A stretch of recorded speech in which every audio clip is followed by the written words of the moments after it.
अंजनगाव सुर्जी येथे बांगलादेशी रोहिंग्यांना येथील तहसीलदारांनी जन्मदाखला देण्याचे आदेश केल्याचा आरोप भारतीय जनता पक्षाचे नेते किरीट सोमय्या यांनी केल्यानं तसंच दूरचित्रवाणीवर या बातम्या झळकताच शहरासह तालुक्यात एकच खळबळ झाली असून याबाबत तहसील कार्यालयात गेल्या 6 महिन्यात असलेल्या सर्व प्रकरणांची तपासणी सुरू करण्यात आली आहे।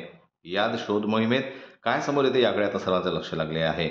या प्रकाराबाबत तहसीलदार पुष्पा सोळंके यांच्यानुसार मिळालेल्या माहितीनुसार आतापर्यंत जन्म नोंदणीचे 569 आदेश करण्यात आले असून त्यात 485 आदेश हे मुस्लिम समाजाच्या नागरिकांचे असून 84 आदेश हे हिंदू समाजातील आहेत आणि सुमारे हजाराच्या घरात प्रकरणं हे अजूनही पेंडिंग आहेत।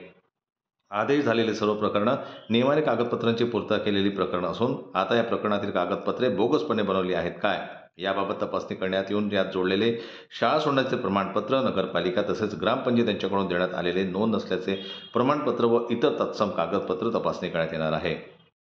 पुष्पा सोळंके दाभेराव, तहसीलदार अंजनगाव सुर्जी। रात्री मला किरीट सोमय्यांचा जेव्हा फोन आला त्यांनी मला असं सांगितलं की मालेगावमध्ये जो विषय झालेला आहे त्या मालेगावमध्ये असं बांगलादेशी लोक आढळलेले आहेत, त्याच्यामुळे त्यांना असे आदेश वाटप केलेले आहेत। तर असा प्रकार अंजनगावचा आहे का म्हटलं, असं तर काही झालेलं नाही अंजनगावला।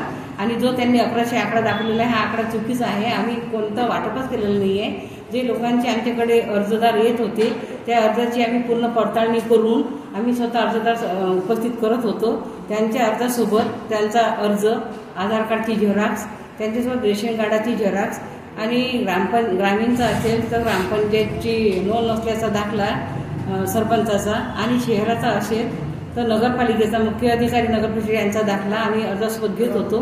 त्यासोबत अर्जदाराचं बयान, पेपर प्रसिद्धी, नंतर 100च्या स्टॅम्प पेपरवर त्यांचा आम्ही सर्व रितसर अर्ज घेतलेला आहे आणि अर्जाची पडताळणी करूनच आम्ही आदेश दिलेले आहेत। आपल्याकडे 569 अर्ज आदेश वाटप झालेले आहेत। त्यापैकी 484 जवळपास अर्ज मुस्लिम लोक, 485 अर्ज हे मुस्लिम लोकांचे आहेत आणि 84 अर्ज जे आहेत हे हिंदूचे आहेत। असे एकूण 569 आपण आदेश वाटप केलेला आहे आणि जवळपास 950 1000च्या जवळपास अर्ज माझ्याकडे पेंडिंग आहेत। त्या लोकांना मी नोटिसा काढलेल्या आहेत, ते त्रुटीमध्ये आहेत काही अर्ज आणि अर्ज त्रुटीमध्ये असले तर त्यांना पूर्तता करायला सुद्धा मी सांगितलेलं आहे। असं कोणत्याही चुकीचं किंवा गैरप्रकार केलेला नाही आहे। जे काम आम्ही केलेलं आहे ते रितसर आदेशाप्रमाणेच केलेलं आहे आणि याच्यामध्ये कोणतीही आमची चूक झालेली नाही किंवा आम्ही गैरप्रकाराने आदेश वाटप केलेला नाही आहे। मी जे काम केलेलं आहे ते योग्य आहे।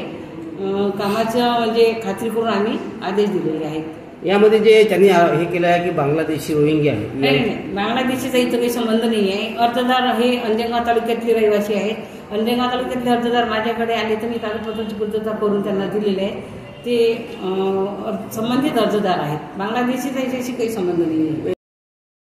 आदेश केलेली सर्व प्रकरणे नियमाने कागदपत्रांची पूर्तता केलेली असून सदर करण्यात आलेल्या कागदपत्रांची तपासणी करण्यासाठी नगरपालिका व पंचायत समितीचे गट विकास अधिकारी यांना पत्र देऊन ते करण्यात येणार असून सध्या तरी आदेश देण्यात आलेल्या प्रकरणात नियमाने कामकाज झाले आहे। याबाबत वृत्तपत्र प्रसिद्धी व अर्जदारांचे बयान करूनच ते आदेश करण्यात आले आहे असे पुष्पा सोळंके तहसीलदार यांनी सांगितले। बांगलादेशी रोहिंग्यांना जन्मदाखले दिल्याच्या आरोपानंतर संपूर्ण यंत्रणा कामाला लागली असून या संदर्भात SIT गुप्त वार्ता विभागाचे अधिकारी अंजनगाव सुर्जी शहरात दाखल झाले असून तहसील कार्यालयातील अधिकारी व नगरपरिषद कार्यालयातील अधिकाऱ्यांची चौकशी सुरू करण्यात आलेली आहे। जनमत लाईव्ह न्यूज करता सचिन पाटील अब्रोक, अंजनगाव सुर्जीहून।